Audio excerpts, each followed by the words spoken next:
Hello everyone, Lilith here. Today we're playing a demo called Invite Me In by Squid Co-ops. It's their first game that they've published. And we're gonna go check it out. I don't want the volume to be too loud for you guys, so I'm gonna put it halfway. And let's start. Read content warning. This is a horror game demo that contains content made to induce fear. It's not recommended for those easily disturbed. If needed, please read the content warnings before continuing. Let's read them. This game contains yandere behavior such as stalking, manipulation, harassment, and violent tendencies, self-harm, blood, violence, suggestive themes, sudden tone shifts, and other materials made to induce fear. If you're sensitive to any of these materials, please reconsider playing. I'm gonna blur it out for y'all if it's that bad. Oh, Wyann's my name? I have to know your name, okay. Lilith. There you go. Lilith. As the sun sets finally, the lengthening shadows all begin to bleed together until everything is covered in darkness. My path is only illuminated by the occasional streetlight. I start to become nervous again, like something bad is about to happen, if not treaded with caution. I start picking up my pace. As soon as I get closer to home, I didn't plan to be out for so long, especially not at night by myself. Are we on like a highway street or something? The grocery store bag clutched tightly in my hands seems much heavier, even though it only carries the sole jug of milk that I desperately needed before leaving the house earlier. Now I'm wondering if it was really worth the trip. I mean, you could have done it in the weekend when it was still morning, but you do you. This is to induce fear, so. Turning the corner just leads to another dark road. I debate whether I should slow down to prevent tripping or just break out into a run here and now. But it's just a couple more blocks and I'll be back at home. For some reason, nagging at the back of my mind, that didn't feel like an appealing solution either. If something dangerous really was just out of you, going to an empty house was just like throwing a blanket over your head to keep the monsters away. It's moments like this I wish I didn't live alone. I'd get a guard dog. I'm not a people person. But I'm probably just anxious for no reason. I don't have any evidence that someone is really trying to hurt me. Just these paranoid feelings in the back of my mind that I should ignore. I should really have to stop trying to freak myself out. It's all it's going to do is cause me to lose some sleep, which makes me more on edge. Focus on getting home is the only thing I need to worry about for now, that I can eat dinner, chill out, and finally get some much needed rest. Oh. It kinda looks like Muzan with that hairstyle, man, from Demon Slayer. Just as I was about to turn down the last street, I see a figure sitting next to the sidewalk a few feet in front of me. Are you a hobo or something? I immediately stop walking and try to get a better look before getting any closer. I hear the blood start to pulse faster in my ears. They're almost fully hidden from view, so I didn't have much of a chance to see them from further away, and they are perfectly still. I feel the fear rising in me again and stay frozen in the same spot. My muscle tense, waiting to see if the stranger makes a move. They do nothing, and since it's so dark, I can't even tell if they have seen me or not. Though I keep getting the feeling they're staring right at me. They probably are. It's terrifying, but I can't just stand here forever. I want to go home. Swallowing the lingering morbid thoughts and stirring up some bravery, I begin to walk again until I'm only a couple of feet away from the stranger. Bro looks like Muzan. Once I'm closer, I can finally make out some of the vague details of their face. His face. And we make eye contact. Oh boy. I flinch back a bit after seeing him look at me, but then I start to notice something strange. He's curled up in the grass, clutching his arm tightly to his body, and I begin to hear his heavy, uneven breath over my own. Is he drugged? He's hurt badly. I don't see blood, but okay. As soon as I see the state he's in, I'm not only more worried than before, but now I'm also heavily concerned for his well-being. Hello? Can you hear me alright? Are you okay? What happened? For a moment, he just keeps looking at me. His expression is unreadable this far from any light source. He must feel scared too. He just went back to a nonchalant face. He doesn't respond. At this point, I feel like he may be really injured. Maybe he doesn't even understand me. Just as I reach into my pocket to try and call for help, he finally speaks. Something happened to me earlier. I was just trying to walk home and I'm a bit hurt right now. A bit hurt? He doesn't seem like he's doing well at all. Do you need help? Can you walk? He leans forward and begins to push up on his arms like he is trying to stand up, but he quickly winces and sits back in his original position. Where is your house? Call 911. It hurts. My arm really hurts. My arms really hurt.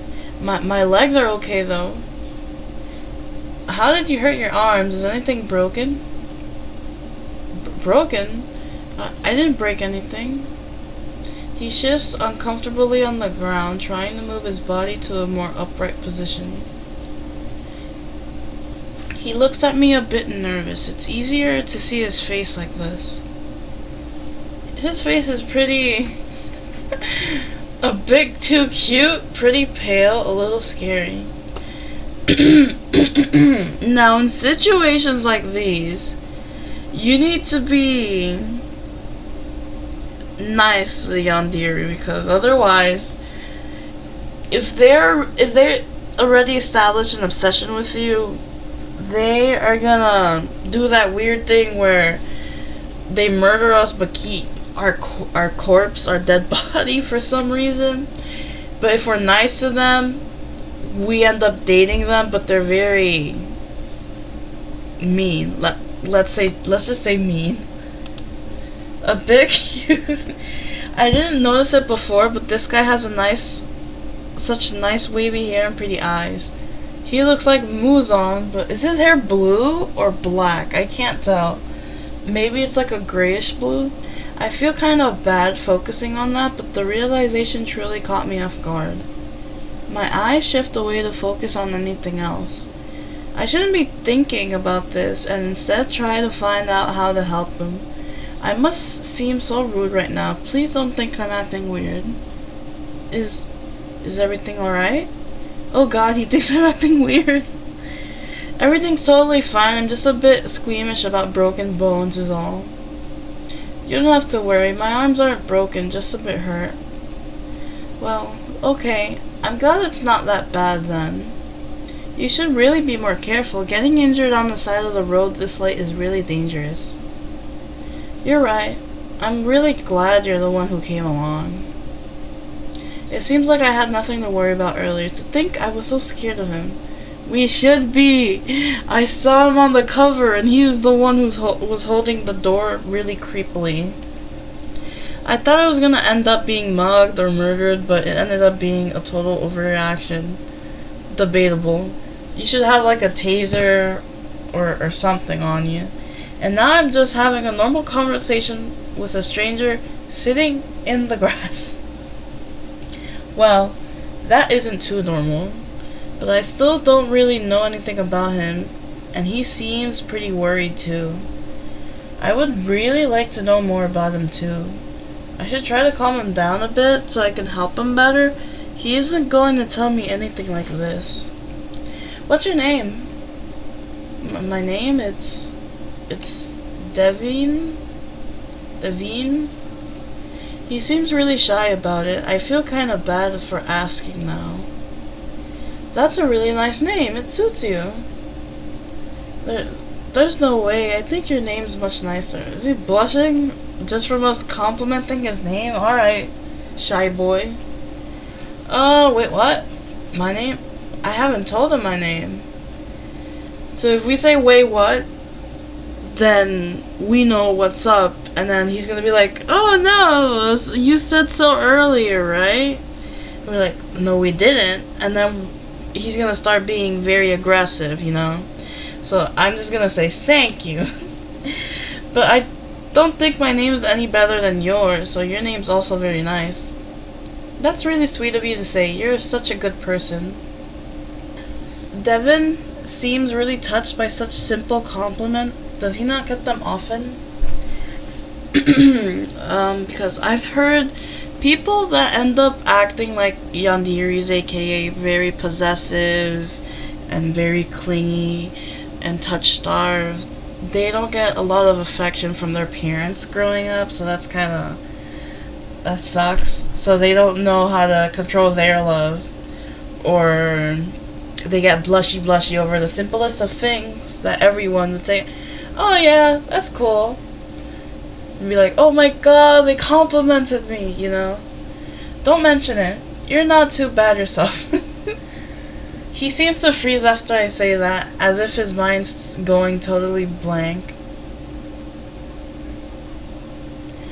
Not too bad? Thank you for thinking so. See what I mean? He got so flustered from a simple compliment.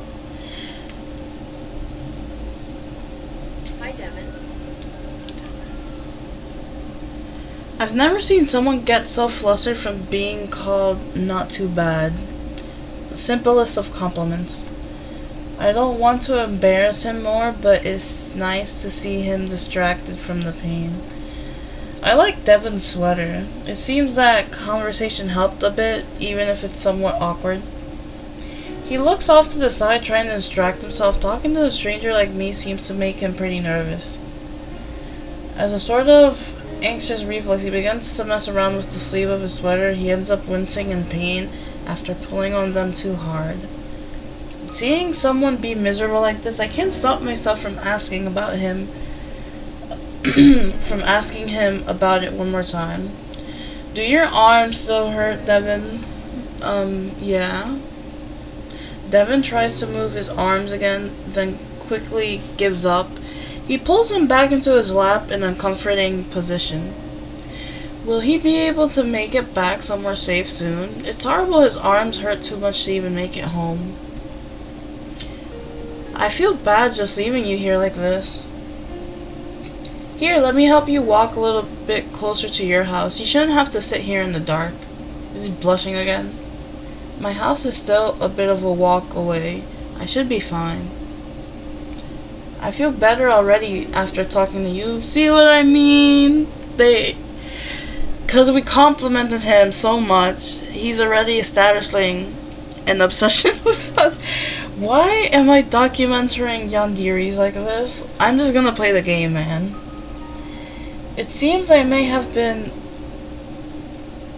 a bit too worried after all. At least let me walk you to a bench nearby to rest. It's better for you than just sitting on the ground. One sec, because I feel like the volume is non-existent with the music. Because I have my volume very low. At least let me walk you around. At least let me walk you to a bench nearby to rest. It's better for you than just sitting on the ground. You'll help me? I really appreciate that. I just need some help standing up, then I'll be able to move on my own. Helping him out seems like an easy enough offer, but actually finding a good way to lift them up gracefully was a harder task than I guessed. Setting down my grocery bag of lonely milk on the sidewalk, I walk a bit closer to Devyn. We both look at each other, trying to figure out the best way to go about this. I want to lift him up without hurting him or making him uncomfortable. Eventually he moves his legs until they're bent under him, almost in a kneeling position. Then I move beside him, wrap my arm around his torso. As I increase the pressure of my hold on him, his breathing becomes even more labored and unsteady. His body becomes incredibly tense, despite how carefully I try to lift. Are you okay? I'm trying to not touch your arms too much, but let me know if anything hurts. It really doesn't hurt that bad. I can barely feel it. He's definitely lying. Feeling a bit more reassured after knowing he's okay, I give one final lift until he's up on his feet. We did it! Hopefully you're all good to go now. Because, like I said, he really established an obsession with us. Because he literally was blushy. Is there anything I can do to help? I'm here if you need any. Before I can even finish what I was about to say, Devyn begins to wobble over after trying to stand on his own. I quickly reach back over to hold him steady, and he ends up leaning back into my arms, clutching my shoulders to keep from falling. What happened? Are you okay? Yeah, I'm okay. Devyn. Are you sure? I can call someone for you or get you a ride to a clinic if something's wrong. I think it's just my blood pressure. After sitting there too long, I'm fine. Honestly, fine.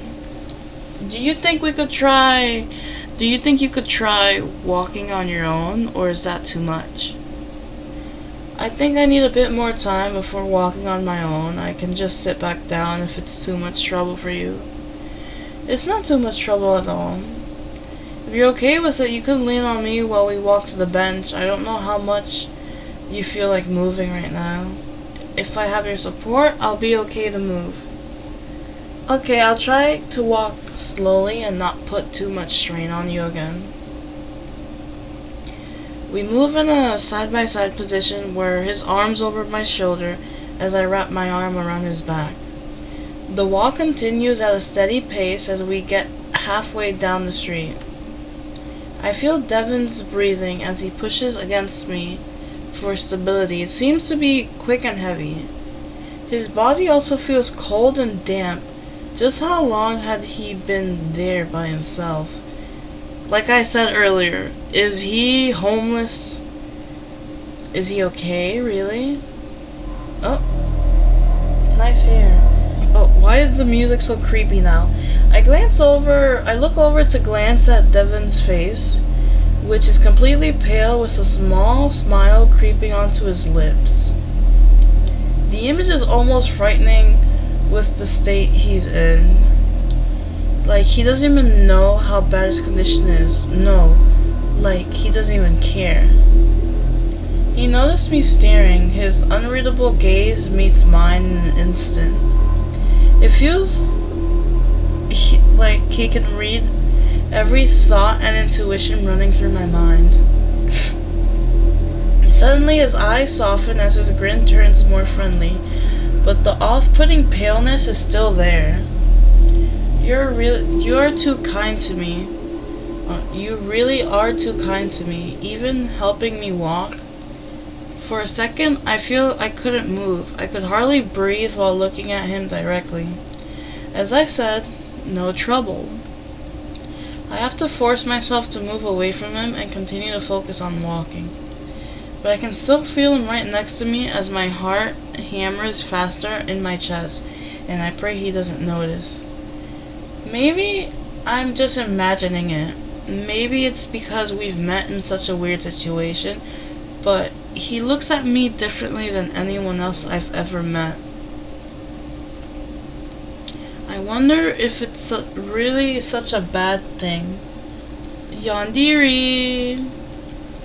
I strengthen my resolve and begin to push forward. We finally got to the end of the street and turned the last corner. The bench is just a few feet away. Here we are. You should be able to rest right over there. I gently pull him over until he's able to safely sit down on his own. He seems a bit shaken up still, but he's much better off on a clean bench near a streetlight than on the ground and in the dark. Thank you for taking me all the way here. It was so considerate of you. No problem, Devyn. Even though Devyn says that, he doesn't look relieved at all. Probably because he wants to cling to us longer. I feel guilty ending it like this, but just how much more can I really do? Hell, he doesn't even want me to do this much. Oh, he didn't even want me to do this much. I'm glad I could help. I really hope you feel better soon. It was nice to meet you, Devyn. Is he gonna pretend to be even more in pain so we stay with him? Just as I'm about to walk away, his hand suddenly grabs mine. Devyn, are you alright? If we just scream, let go of me, he will get pissed off. Did you need something else? That seems like neutral. That's like good. Devyn, are you alright? If we say that, he'd be like, oh, no. The pain's getting worse, and then he might like trick us. So we say like, did you need something? I have to head home soon, but is everything okay? I look down at our hands as he slowly lets go of mine. I guess he grabbed my hand without thinking because he quickly places his hand back in his lap nervously. Sorry, I just thought you should know. Your grocery bag. My grocery bag? You left your grocery bag behind earlier. It's still on the sidewalk. I look down at my empty hands and realize that, yes, I did leave my milk behind. I had nearly gone home without the one thing I came outside for. Yeah. Yikes. I guess it's easy to forget stuff after the eventful evening I just had, but I still feel a bit silly. Wow, I really did forget about... Wow, I really did forget all about it. Thanks for reminding me, Devyn. I'm going to go run back now and grab it now. I'm gonna go back and grab it now. I'll see you on my way back. Before he has much of a chance to answer, I start running to the street corner we just came from. I made a turn and began walking down the previous road to where I had left my milk. I really am glad that Devyn said something because I would have felt so ridiculous once I got home. It was the only reason I came out here and went through this wild evening after all. Milk. Oh, all your favorite milk? Does that say milk? Oh yeah, it does. It's like, is it coconut milk with a cow? That's a cute doodle. It only takes me a few seconds to find the lonely bag sitting on the sidewalk. The time makes me realize just how slow we were walking before. A distance that felt like it took ages to traverse was really a short jog. I quickly glance over the milk to make sure it's still in good condition, and the jug looks perfectly fine. It was only out here by itself for a minute, but better to check than drink bad milk. I scoop up the bag in my arms and start heading back. I should really say goodbye to Devyn before heading home and check on him one last time. Is he gonna disappear? Is he no longer on the bench? Or is he like falling down next to the bench? I run back to the bench and see him sitting there just as I left him. Well, something seems a bit off. He seems just as unwell as ever. In fact, he's not even looking at me now.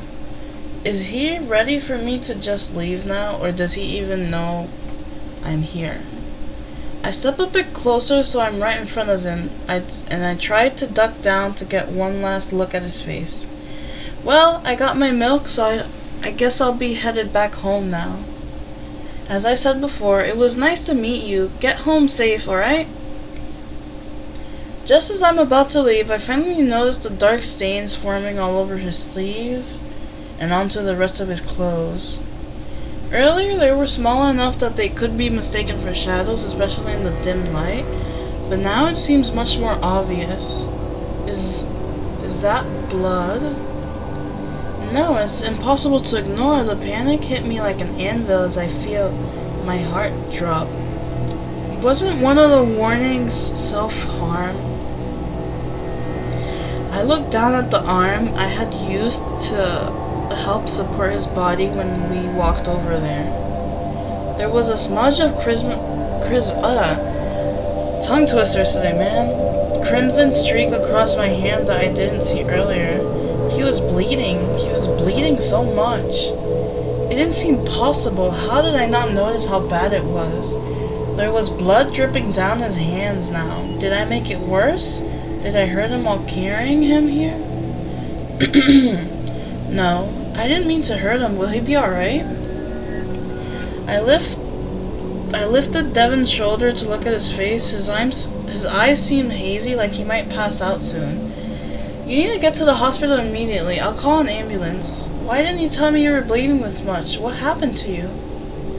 It's just a little bit of blood. A bit of blood? This seems like much more than a bit. Is it really that bad? Are you worried about me? Yes. Now just show me how you got injured. I walked closer and tried to grab his hand. Suddenly, Devyn moves up from the bench and stands in front of me. Lilith, please, just listen to me. I need help, but Devyn seems to inhale deeply as like he's trying to raise all the courage and willpower he has. I want to rush over to help him sit back down safely, but I feel frozen in place. I just examine his face, waiting for a sign to grab and steady him again. His eyes glance at mine, shifting from assessing to pleading, like he really needs to tell me something. He still seems physically weak, but it's almost like he's even more energized now, like something in the past few seconds totally revitalized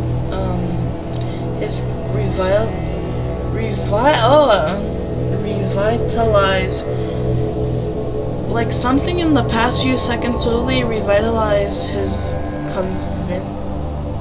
conviction. We both wait as he finally gets his bearings. Will you please hear me out? Yes. Yeah, I'll listen. Oh. Devyn steps a bit more into the light and raises his arms halfway into the air. It's like he's trying to reveal the injury without moving his sleeves, like he's trying to shield me from how bad it is. But all I see is more blood, and he seems to sense my concern. I don't want to worry you too much, but it seems the state I'm in looks quite bad. To be honest, it hurts really bad too. He grimaces as he looks down at his arms. Maybe he didn't let himself think of how painful it was before. I didn't want you to know. My arms are so much worse than I let on. Then why didn't you let me call for help? Someone did this to me. They were trying to hurt me. Someone hurt you? Who? Devyn looks at me with a pained expression, then he stares at his arms again, looking at the stains forming along his sleeves. A stalker. A stalker? What? Are you being serious right now? I feel my blood begin to run cold. Out of all things, a stalker. It's true. I didn't really know what was happening until it was too late. Next thing I know, I'm on the side of the street and bleeding. My arms hurt so much, but I couldn't move, and I was afraid I was going to be found again and killed. But then you found me instead, and I felt safer. I hope you understand, but I really can't go to the hospital like this. I can tell my attacker would know that's where I'd need to go, and they tried to find me there. So I'm too afraid, just the thought of it happening. I was about to argue with Devyn, but seeing the fear in his eyes and the way his body's shaking, I don't have the heart to disagree. It's okay, Devyn, I understand. You're not going to call for help, right? That sounds really creepy. No, not if you don't want me to, but why can't we call the police? You might be in real danger. Exactly, like, the police could monitor him in the hospital in case someone tries to go in the hospital. But what if the stalker could also be a cop, who knows? Police? I really don't think that's a good idea. It makes me too nervous, plus I don't even think they would take me seriously after not believing me before. Looking at the blood continuing to drip down from his hands, I feel it's hard to not take Devyn seriously at this moment. But if he feels so certain about it, I shouldn't doubt him about this either. There has to be some solution, right? He can't just deal with this by himself and risk getting even more hurt. I want him to be able to get help. His life could be at risk, and I don't think I could go home only to see him on the news tomorrow. Then what are we supposed to do? You can't even walk around like that. I just need someplace safe. I really don't think I could just be home alone while someone's after me. So either he does have a stalker, or he's lying about it to get into our house. I don't want to make him mad, you know, because if he is a yandere and he did those cuts to himself, then what's to say he's not hiding a weapon on his body, you know? Then if there were some basic medical supplies, I could make it work. I've patched myself up from worse. What's worse than scars on your arms? It feels like an inadequate solution, but my mind is racing too much to think of a good alternative myself. But one thing I know for sure, I can't just leave him like this. I may be terrified, but that's nothing compared to what Devyn is going through at this moment. I've been on edge the past few weeks with thoughts someone has been watching me, but he's living it. I feel a bit silly trying to relate. He's probably our stalker. Remember, everyone, apparently you can't say my stalker. Just say like some creep that keeps on watching me, because they'll feel entitled to you because you called them my, and they think, oh my god, they called me theirs, so that means we're so in love or something. I don't know. Stalkers are very delusional. I can't help but feel a sense of connection though. Like it was fate that I happened to be the one here for them. Also, if you're wondering why I know like most of this stuff, I watch a lot of like podcasts and cop shows. So, you know, you gotta learn what's currently happening, you know? If anyone would know what it would be like, what it's like to live with this fear, how it can affect you, it would be me. And wouldn't I want someone to do the same for me if I was ever in such a dangerous situation? As I've been going through my reasoning in my mind, Devyn has just been staring at me with a hopeful expression. If you need some place to go, you can come to my house. Why was there no option for that? Like, I could give I don't know, like what could I do? I could order him a taxi and give him money to stay at a motel, but you know, he's gonna be like, no, I want to go to your house, or a motel's too far, and you know, we might have a first aid kit at our house, which most likely probably gonna be like clean his arms and then put toilet paper wrapping all over it. Really? I can come to your house?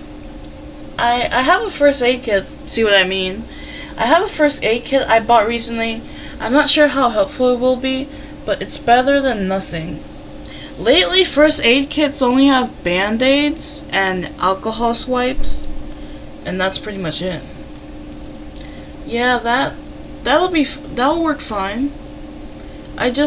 Sorry, I couldn't believe you're really helping me. Me? I'm not going to leave you out here alone, or just hand you off to people you don't feel safe with. I really do want to help you, Devyn. I find myself really meaning those words. We stare at each other for a moment, assessing the bizarre situation that's been laid out quickly in front of us. But the look on his face, he seems so happy, ecstatic even. This just shows that I definitely made the correct choice, right? No, you just invite a random stranger who's bleeding. What if the stalker is watching the entire thing and they're gonna come attack us because we're near their boyfriend or their delusional boyfriend? Or did I even have a choice to not help someone in this much peril? It doesn't feel like I did at all. I try to push any feelings of uncertainty and move on to the next objective. You could try pulling an all-nighter and keep an eye on him the entire time, and make him sit in the living room and you guys just watch a whole bunch of movies. And you guys just watch a whole bunch of movie marathons, like a Marvel movie marathon or a DC movie marathon, and just stay up all night until he feels better to go home. Like, you just watch him sleep. I just don't trust him with my kitchen and being in my kitchen. So, we shouldn't stay out here too long, right? Isn't it kind of dangerous? Yes, you're right. We should leave right now. Devyn's head whips around to survey the area, but he seems quickly satisfied. I think we're safe, but it's best to be careful and hurry along. Alright, then let's go. I instinctively walk over to Devyn and lean against him, moving my arm across his back again. Lilith, what are you doing? You still need help with walking, don't you? After all this, I can't have you falling over on me. Of course. Sorry, I nearly forgotten. It surprised me. I can't help but smile at how flustered he still gets at this point. Even with how horrible his night has gone. Even though we just met, Devyn seems to enjoy being around me. Because he might be our stalker and he might be lying. I'm happy to think I could make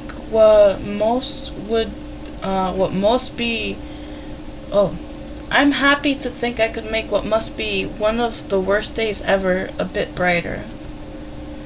Devyn moves against my arms and we begin to walk together again. Maybe it's from doing it before, but this time it feels easier. My house is just a few buildings down, so you don't have to wait too long. It's like the music is so low. I'm gonna put it like right here.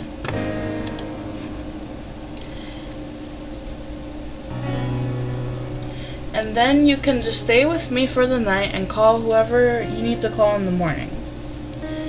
This is really too kind of you. I don't deserve it, but at the same time, I can't reject the offer. Don't feel bad for it. I really do want to help you. Is there a reason why you want to help me? Buddy, stop making delusional things up in your head. No, I just want to help you because you're bleeding out. You're literally like bleeding to death. Or are you just the type of person who would help anyone? Why do you look sad when you said that? Devyn's face look a bit more upset when he says this. Does he think I have weird motives? I'm not really sure. I just think if I were in your shoes, I want someone to look out for me like this. I bet there is someone who would do anything for you. Stalker! Yep. Yandere already. He's obsessing. The strange compliment makes my heart thump quickly in my chest. I try to ignore it, but it's soon all I hear.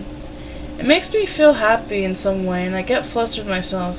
To distract myself from the noise in my head, I look out into the darkness trying to search for any stalking figures.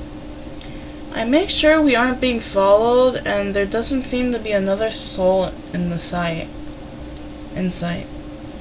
For the past few evenings, I've consistently been seeing moving shadows and feeling eyes on the back of my head. Probably because you are. But for the first time in a while, I don't feel anything at all. I feel safer. Because it's most likely Devyn's watching us through our window. And as I finally see the front of my house in view, I think the rest of this wild night is going to be okay. ... You have reached the end of the demo. Thank you, Lilith, for playing. Invite me in. Continue the game and see how the rest of the night unfolds later this year. The hearts above give you a clue to the path you were headed on. Okay. So what was I headed on? Oh. No! The hearts didn't show me. Self-voicing? Didn't know that. Alright.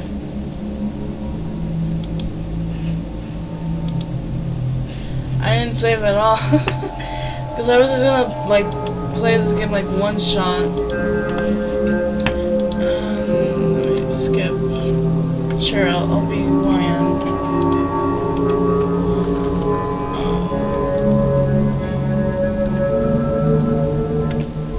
Okay, a bit too cute. Skip.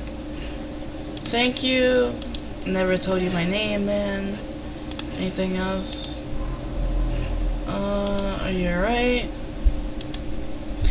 What do you need? Do you need to change your mind about calling for help or going to the doctor? I don't want you to have to suffer alone, so I don't mind waiting here with you.